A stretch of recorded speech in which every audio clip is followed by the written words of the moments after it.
에베소서 6장 4절. 또 아비들아 너희 자녀를 노엽게 하지 말고 오직 주의 교훈과 훈계로 양육하라.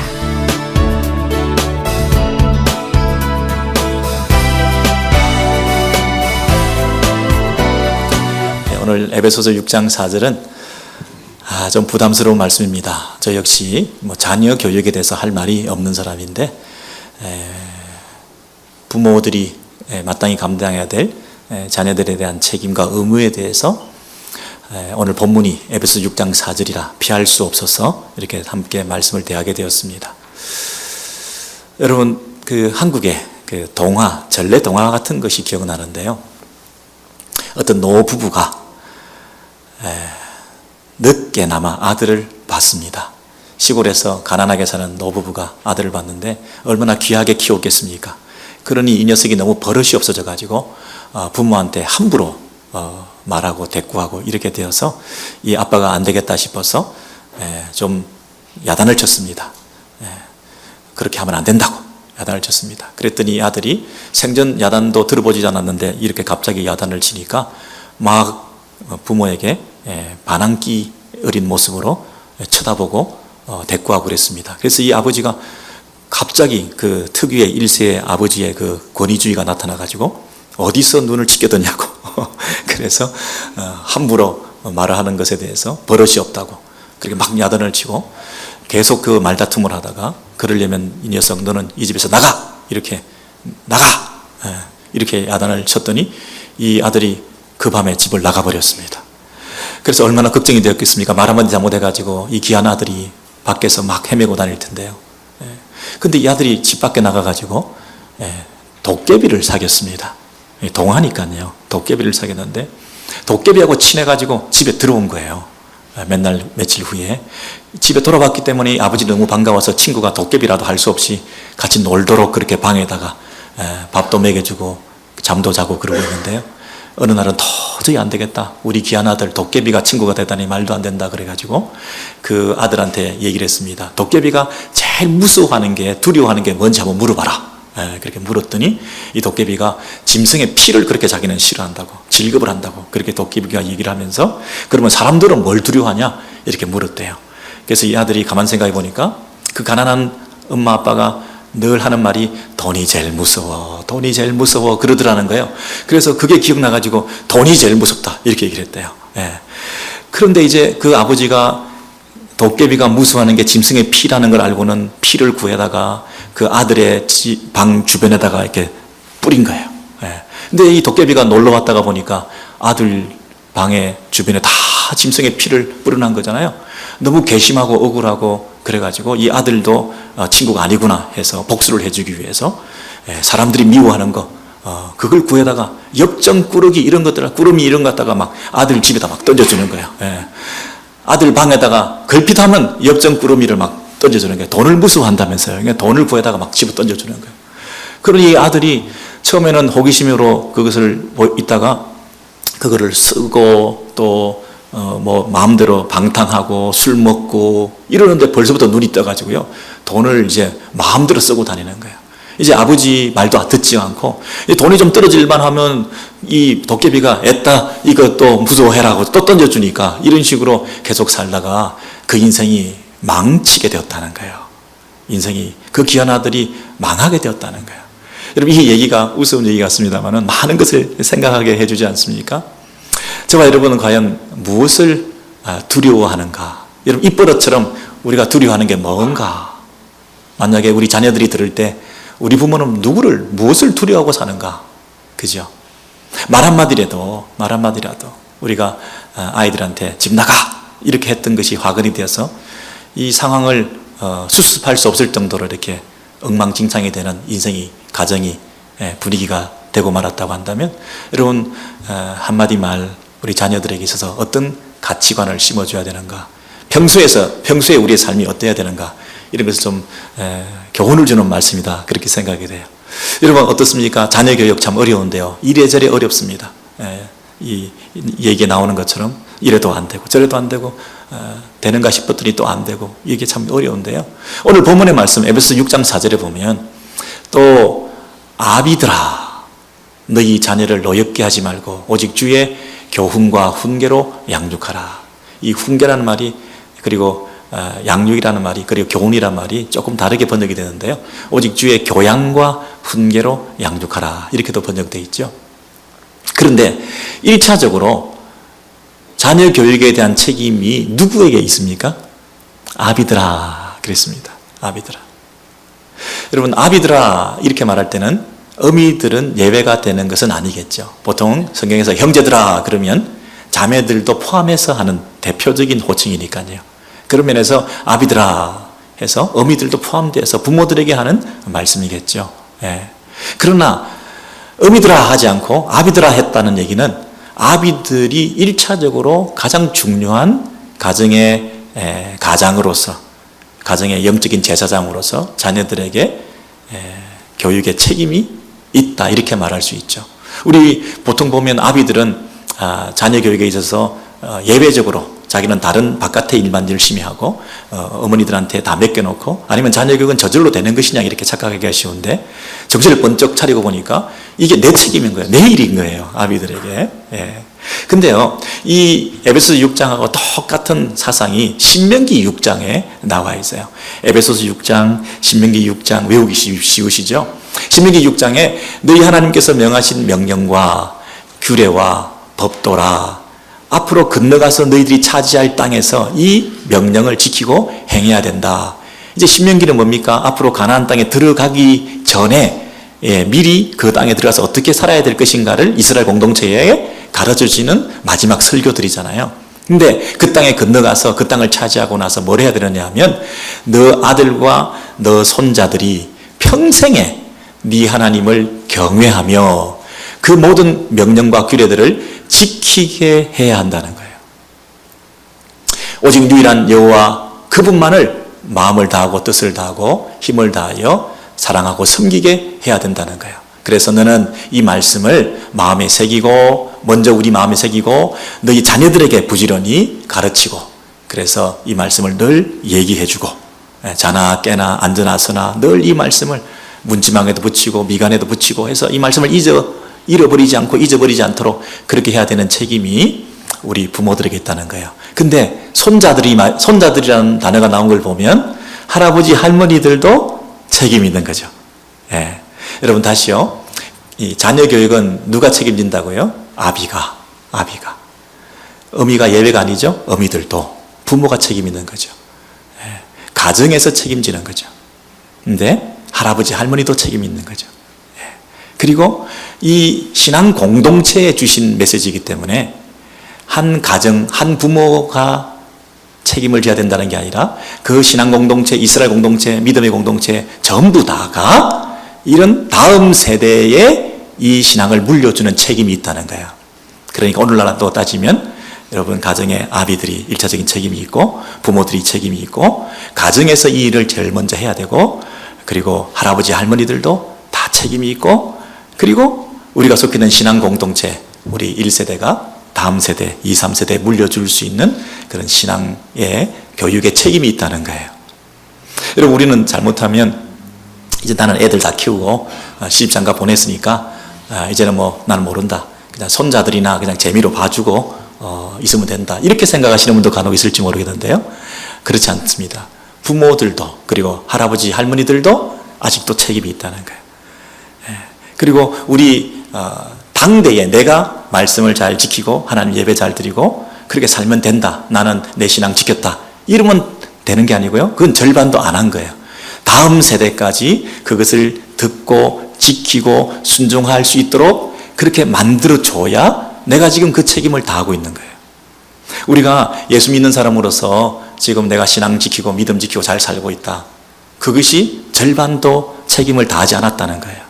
우리가 해야 될 책임은 다음 세대까지 내가 믿는 그 하나님을 넘겨줘야, 그리고 그 아이들이 그 하나님을 두려워하고 그리고 그 하나님을 말씀대로 순종하고 그 규례와 명령대로 지키고 하는 거기까지 돼야 내가 내 책임을 다했구나, 그렇게 말을 할 수 있다는 것이에요. 여러분, 우리 다음 세대에게 이 하나님에 대한 신앙을 전달해 준다는 것이 참 쉬운 일은 아니다 하는 것을 여러분 아실 것이에요. 왜냐하면 나도 잘 안 되는데 어떻게 내가 믿는 하나님을 그들이 잘 전달받을 수 있도록 할 수 있겠습니까? 그리고 우리가 이 자녀들을 맡아서 그 책임을 끝까지 평생에 호흡 있는 동안에 그것을 잘 끝까지 감당해야 된다는 이 책임의식과 이 신앙 교육에 대한 의무에 대해서 자꾸 잊어버릴 때가 많다는 것입니다. 여러분, 여러분의 친구가 애완동물을 잠시 여행 중에 여러분에게 맡겨놓고 갔다고 생각해 보십시오. 그러면 이게 내 것이면 차라리 좀 편하게 대할 수 있는데요, 남의 것을 이렇게 맡아놓으면 굉장히 부담됩니다. 그래서 그 식생활은 어떻게 하시는지, 그리고 잠자리는 불편하지 않으시는지, 그리고 대소변과 화장실의 이런 문제는 어떠신지, 또 한 번씩 운동도 시켜드려야 될 텐데 그분의 스케줄에 맞춰서 우리가 다 신경을 많이 쓰게 되잖아요. 여러분, 화초나 이 난초를 하나 맡았다고 생각하십시다. 물 좀 줘 하고 이제 맡기려고 갔는데 이게 물을 많이 주면 죽을런지 안 주면 죽을런지, 햇볕은 어떻게 봐야 되는지. 여러분, 물고기를 어항을 하나 맡겨놓고 갔다고 생각해 보십시오. 아침에 일어나서 이게 죽었나 살았나, 그리고 온도는 어떻게 되나, 먹이는 얼마나 주나, 얼마나 신경이 쓰이시겠어요. 여러분, 그 식물 하나, 화초 하나, 동물 하나도 우리가 맡은 것에 대해서 관리한다는 것은 굉장히 신경 쓰이는 일이에요. 놔두면 되는 게 아니에요. 우리 자녀들이 여러분 그냥 놔두면 되는 걸로 생각하는 건 왜 그러냐면 내 것이라고 생각하기 때문에. 소홀히 하는 이유는 말이죠, 그냥 내 것이니까 그냥 적당히 이렇게 할 수 있다고 생각하는 거예요. 근데 우리 자녀들을 하나님께서 맡겨주셨다고 생각하면요, 하나님의 것인데 우리 마음대로 쉽게 대충 할 수 없는 거잖아요. 이게 중책을 맡았어요. 우리 부모님들, 할아버지 할머님들, 이거 평생의 숙제예요. 이거 다음 세대를 위한. 이거 대충 그냥 되는 게 아니에요. 이게 죽었나 살았나, 이게 영적으로 살아있나 우리 아이들이, 우리 손주들이, 오늘은 학교 어떻게 갔다 왔나, 무슨 말을 했나.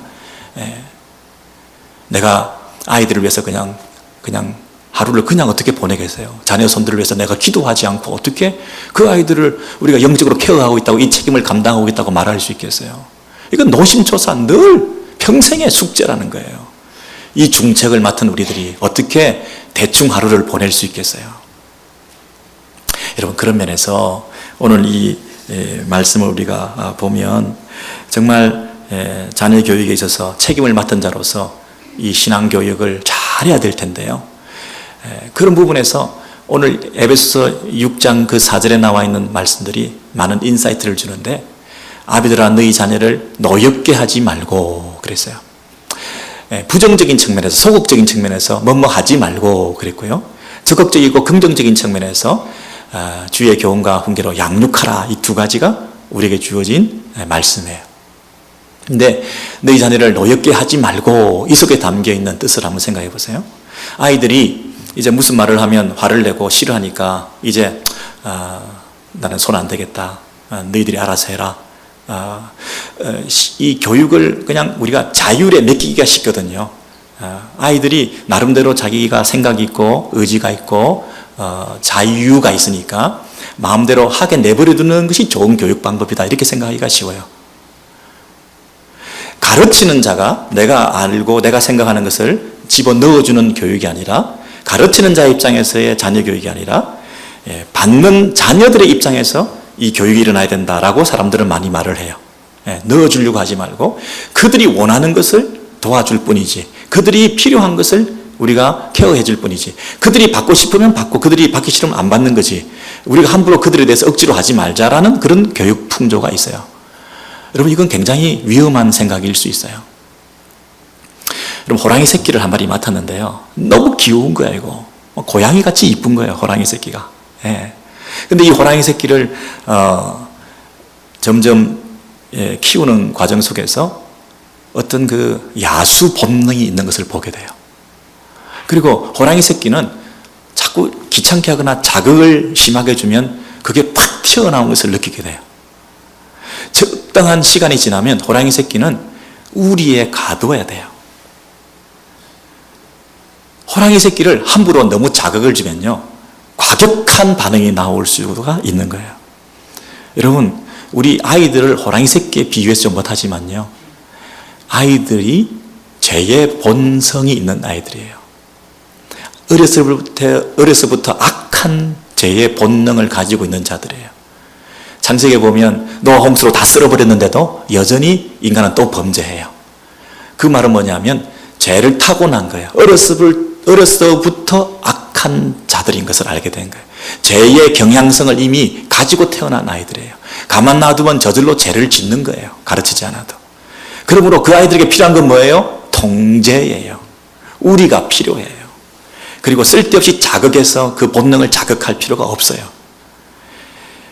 우리가 자녀들을 대할 때 착하고 순진무구하고 천진난만해서 늘 아무 문제 없을 것 같이, 그래서 그 선을 개발해 주면 그 아이가 아름답게 건강한 시민으로 잘 자라날 수 있을 것 같지만 선하지 않아요.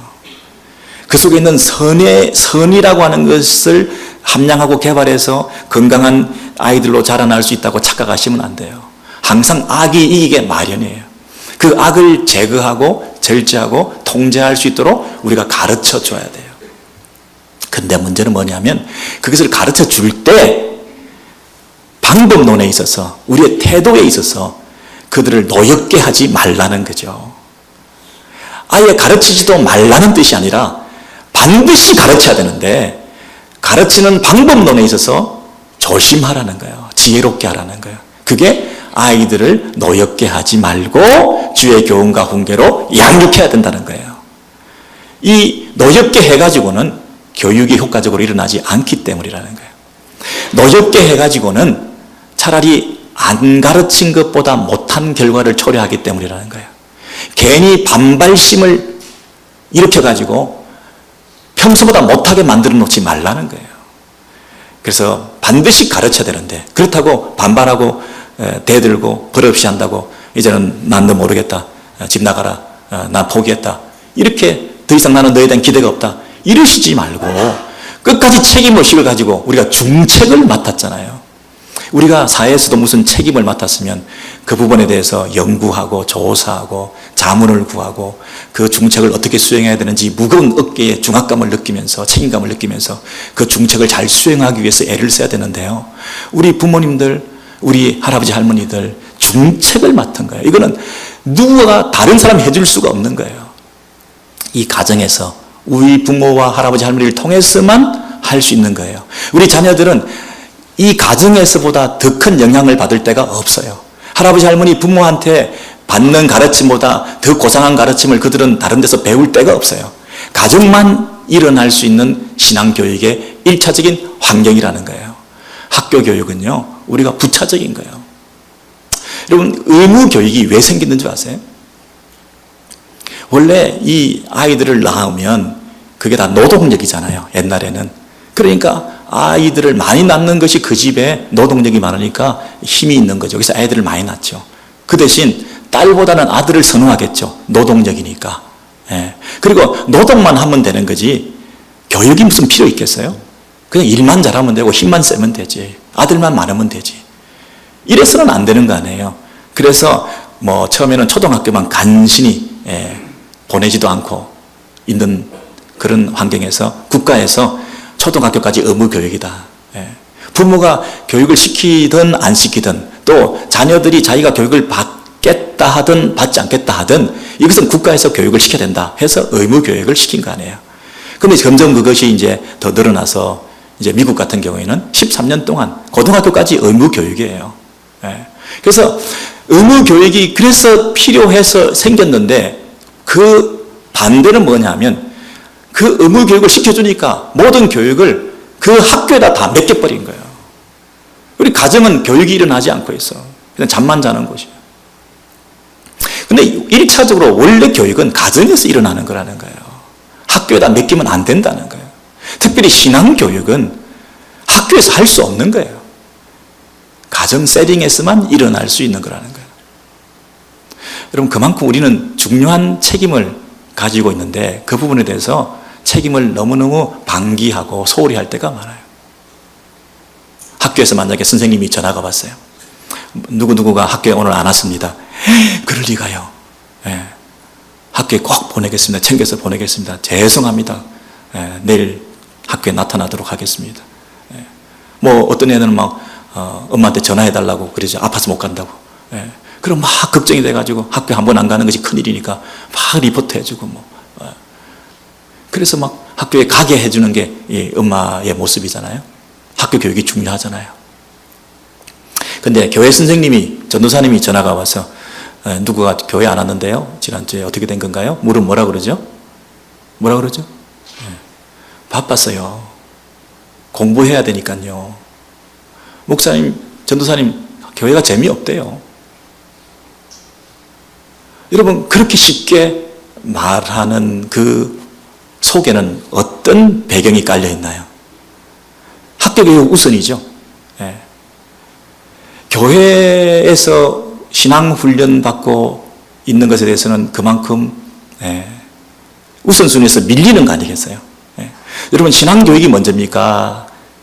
학교 일반 교육이 먼저입니까? 둘 다 중요하죠. 둘 다 중요하죠. 근데 이렇게 생각하면 어떠세요? 학교는 공부할 때가 있으니까 학교 교육은 열심히 받아야 된다. 공부할 때 공부해야지. 그리고 신앙은 뭐 나중에라도 가지면 되는 거 아니냐. 여러분, 그렇게 생각하기 쉽잖아요. 여러분은 어떠세요? 여러분도 일단 세상에서 성공하고 자리 잡고 하는 것이 필요하니까 신앙훈련, 성경 공부, 예배 생활 이런 거 그렇게 뭐 그냥 액세서리로 할지 모르지만 이게 굉장히 처음 중요한 우선순위에 들어가는 건 아니라고 생각하기 쉬운데 여러분, 과연 그렇게 생각하시나요? 아이들이 공부할 때 그 왜 해야 되는지를 애들이 알아야 될 거 아니겠어요?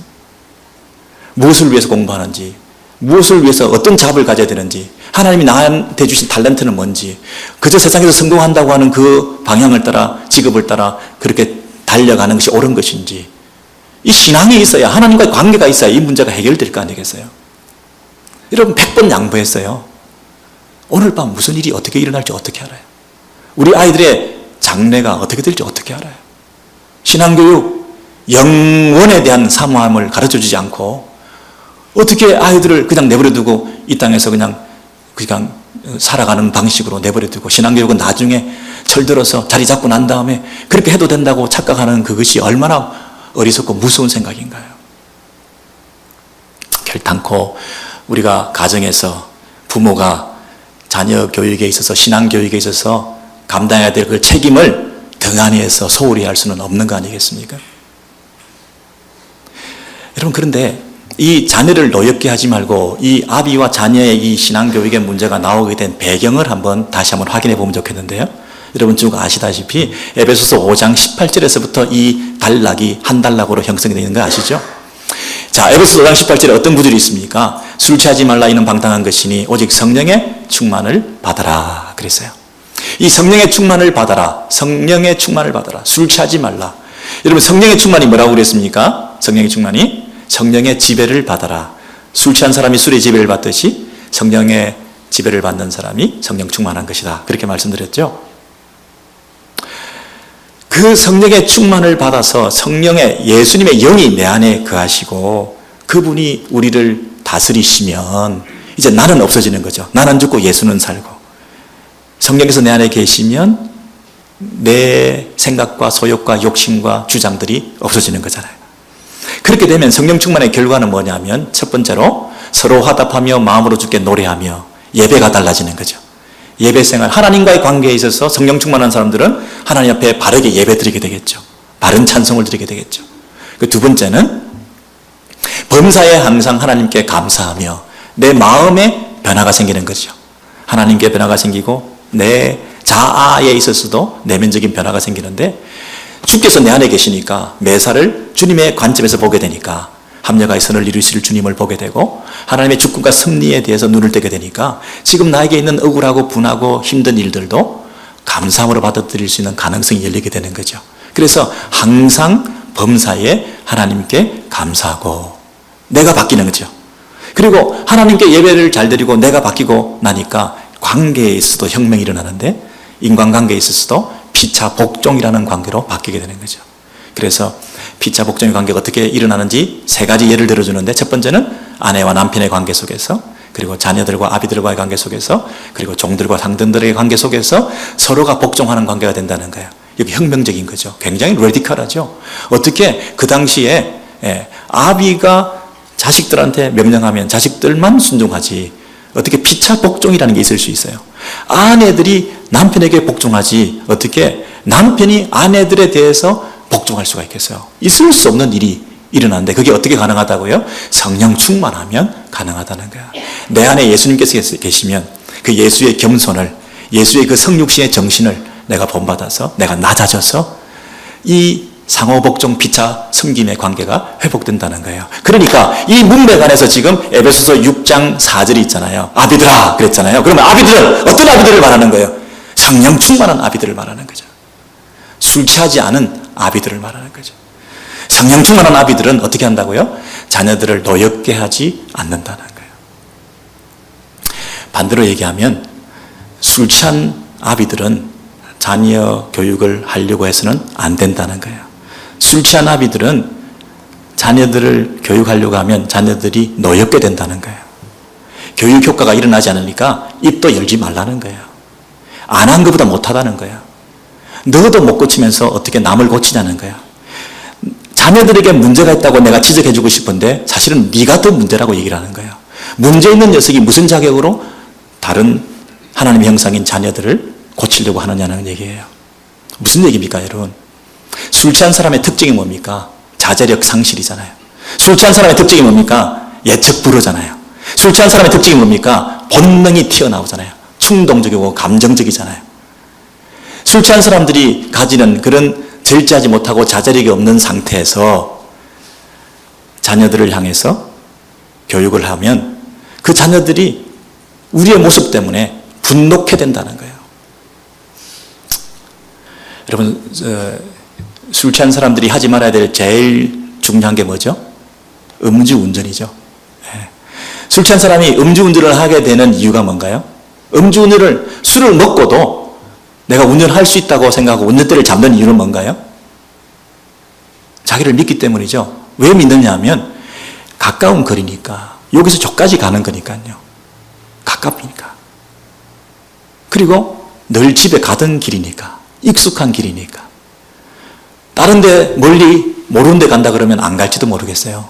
근데 술 취한 사람들이 음주운전하고 핸들을 잡는 이유는 내가 잘 아는 데고 그리고 아주 가까운 데니까 가는 거예요.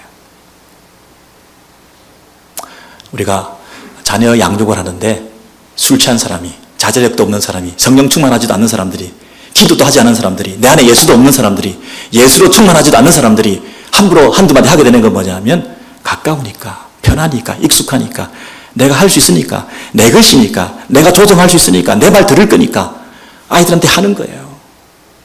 그리고 길게 하지 않을 거야. 짧게 한두 마디 해줄 거야. 해줄 거야. 그거 고쳐주고 싶은 거예요. 여러분, 그래서 사단이 나는 거예요. 성령 충만이 하지 않은 상태에서 아이들에게 쉽게 편하게 함부로 하게 되어서 아이들이 격노게 되고 낙심하게 되는 일들이 참 많아요. 우리는 행동을 교정해 주기 위해서 아이들이 이런 행동을 하면 그 나쁜 행동에 대해서 그렇게 하지 말라. 기도도 하지 않고 성령 충만하지도 않은데 예수의 마음도 아닌 상태에서 내 자제력도 상실한 채 내 감정과 기분이 나빠진 채 나도 지금 화가 나려고 하는 상태에서 그 한두 마디 해줘서 그걸 고쳐주고 싶은 거예요, 행동을. 근데요, 아이들이 그런 행동을 하는 것은요, 그 행동 이면에 이유가 있는 거거든요. 그 이유에 대해서 우리는 알려고도 하지 않고 그 행동을 고쳐주려고 그러는 거예요. 그 아이의 행동 이면에 있는 이유는요, 자기 세계관이에요. 자기가 가지고 있는 세상을 바라보는 뷰가 있는 거예요. 자기 나름대로 관점이 있는 거예요. 자기가 그런 이유가 있기 때문에 그런 행동을 한 거거든요. 그러면 그 이유를 고쳐줘야지. 행동을, 겉으로 드러난 행동을 고쳐준다고. 술 취한 사람들이 그 행동하지 말라 그러면 자기나 잘하지. 예, 절제력이 없이 함부로 말하는 그 말 속에, 그 말투와 태도 속에 반발심만 더 일어나서 오히려 말하지 않은 것보다 못하게 된 꼴인데, 정말 한두 마디라도 하려면요, 기도 많이 하고 해야 된다는 거예요. 그 이유에 대해서, 관점과 그가 가지고 있는 생각에 대해서 고쳐주려면요, 한두 마디로 되는 게 아니에요. 생각을 바꿔주고 세계관을 바꿔주려면요, 오랫동안 얘기를 해요. 평생에 해야 돼요. 신명기 6장 표현에 의하면 앉을 때나 설 때나 일어났을 때나 누웠을 때나 이마에나 이 문지방에나 늘 교육해야 되는 거예요. 평생에 이게 고쳐질까 말까 하는 작업인데, 이 술 취한 사람이 한번 지적한다고 그게 해결되겠냐고요. 아이를 붙들어 놓고 그 상황을 피해서 서로 컴다운한 상태에서 개인적으로 만나서 기도 많이 하고, 하나님, 내가 오늘 이 아이하고 이 얘기를 하려고 그러는데 하나님 도와주세요. 순간으로 격분하지 않게 해주시고, 내 감정적으로 충동적으로 나오지 않게 해주시고, 내 마음이 이 아이들을 대할 때 자제력을 주님께서 지켜주시고, 그래서 만나서 차분하게 얘기를 해서, 네가 그런 행동을 하는 거는 그런 이유가 있어서 그런 것 같은데 너는 어떻게 생각하니? 성경적으로, 기독교적으로, 또 부모의 마음은 이런데 너는 어떻게 생각하니? 이렇게 해라고 명령해서 할 애들은 아무도 없어요. 너는 어떻게 생각하니? 그 이유를 얘기해서, 부모는 이렇게 생각하는데 너는 어떻게 생각하기에 좋니? 네가 그렇게 하겠으면 해도 좋다고 자기가 하게 만들어야 따라오는 거지, 우리 말 듣고 하는 애들은 없잖아요. 그럼 이 얼마나 오랜 과정과 이 기간이 필요한지 몰라요. 이게 평생 걸리는, 이 생각을 바꿔준다는 것은 평생 걸리는 작업이잖아요. 호랑이 새끼를 함부로 건드려가지고요, 괜히 물리면 어떡하는 거예요? 절대로 바뀌지 않는다는 거예요. 여러분, 부모와 자식뿐 아니라 남편과 아내도요, 서로 만나면 싸우는 이유가 뭐죠? 가까우니까. 음주운전 맨날 하는 거예요. 음주운전, 남포도 운전 막 해가지고요, 살인행위가 막 일어나잖아요. 사람 많이 죽여요. 우리 배우자가 얼마나 죽고 있는지 몰라요. 탄식하고 신음하고 아파하고 있는데 맨날 난폭운전, 음주운전 하는 거예요. 가까우니까 한두 마디만 해주면, 고쳐주면 될 것 같아가지고. 얘기해야 되거든요. 오랫동안 시간을 두고 평생에 해야 될 작업이거든요. 내 속에 악한 자기 본성이 있는데, 이 죄성이 있는데, 자기 중심성이 있는데, 이게 어떻게 하루아침에 내려지나요? 다 내 관점에서 생각하는 건데, 그걸 바꾸고 함께 손잡고 주님 앞에 나아가는 그 일 외에 고쳐지지가 않는데, 내 방식대로 내가 원하는 대로 바꿔달라고 하는 것이 얼마나 상대방으로 하여금 분노하게 만들겠어요. 고칠 수가 없는 거예요. 여러분 때문에 주변에 많은 사람들이 힘들어하고 있고, 이상하게 우리는 만나면 싸운다. 그 상대방에 문제가 있는 것 같죠. 내가 기도하지 않았기 때문에요. 성령 충만하지 않았기 때문에요. 예수가 내 안에 살아계시지 않은 상태에 내가 가르쳐 주려고 했기 때문에요. 니나 잘하지. 반발심만 생기는 거죠. 자기도 절제하지 못하는 사람이 남들 보고 절제하라고 얘기를 하니 있을 수가 없는 거죠. 여러분, 제 얘기예요. 저와 여러분이 함께 고민하고 진통하면서 이 부분에 대해서 정말 성령 충만하지 않으면 말도 꺼내지 마세요. 기도하지 않으면 입 밖에 말 한마디라도 하지 마세요. 한마디 내가 해주겠다고. 여러분, 교회 생활할 때도 마찬가지예요. 저 한마디 내가 해줘야 되겠다. No, 절대 하지 마세요. 우리가 기도 많이 하고 정말 해야 될 말만 하세요. 그리고 꼭 주께서 우리를 통해서 말하게 하심을 따라, 성령의 말하게 하심을 따라 말하는 이런 훈련이 돼야죠. 내가 자꾸 내 생각과 기준과 판단을 가지고 사람들을 보면서 틀렸다 맞다, 내 기호대로 옳다 그르다, 내가 좋아한다 안 좋아한다 이렇게 막 말하기 시작하면 이게 성령 충만한 공동체가 안 되는 거죠. 상대방이 얼마나 상처받고 있는지 자기는 모르고 계속 말하고 다니는 거죠. 사람의 외모에 대해서, 나이에 대해서, 가족관계에 대해서 호구조사를 하면서 내가 궁금한 걸 물어보면서 뭐 이런 식으로 내가 늘 그렇게 하고 싶은 대로 이렇게 하기 시작하면 이 안에서 상대방이 얼마나 신음하고 탄식하고 아파하는지를 우리가 모르는 거예요. 여러분, 자녀들이 그 꼴을 지금 맨날 당하는 거예요. 익숙하니까, 편하니까. 성령 충만을 받아라. 성령 충만을 받은 아비들은 자녀들을 노엽게 하지 않는다. 그리고 이제 적극적으로 어떻게 해요? 6장 4절에 보시면 주의 교양과 훈계로 이제 양육하라. 이게 가능하게 되는 거예요. 1단계가 돼야 2단계로 넘어가게 되는 거지. 1단계가 안 되는데 2단계부터 넘어가면 아무 효과가 없는 거예요. 오히려 안 한 것보다 못하다는 것이죠. 그래서 여러분, 이 주의 교훈과 이것은 원래는 교양과 이렇게 돼 있는데요. 이게 더 좋은 번역 같아요. 주의 교양과 훈계로 할 때 이 교양이라는 것은 1세기에 로마 헬라 시대에 그 노예들과 반대되는 자유시민들이 있어요. 노예들은 직업교육, 기술교육, 먹고 살고 생존을 위해서 받는 그런 교육을 받는 반면에 이 자유시민들은 교양이 있는 그 시대의 교양을 갖춰야 되는 기본적인 가르침, 그것을 교양 과목이라고 대학에서 말하죠. 그 교양 과목들이 일반적으로 수학, 과학, 문학, 음악, 물론 철학, 이런 것들, 기본적인 것들 있잖아요. 그런 것들 기본적인 소양을 갖추는 liberal arts라 그러죠.